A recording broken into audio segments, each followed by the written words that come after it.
Salamat sa scatter. Nabago ang buhay ko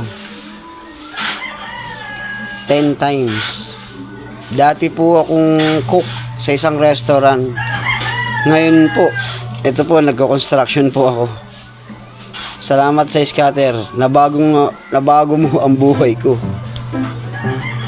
10 times.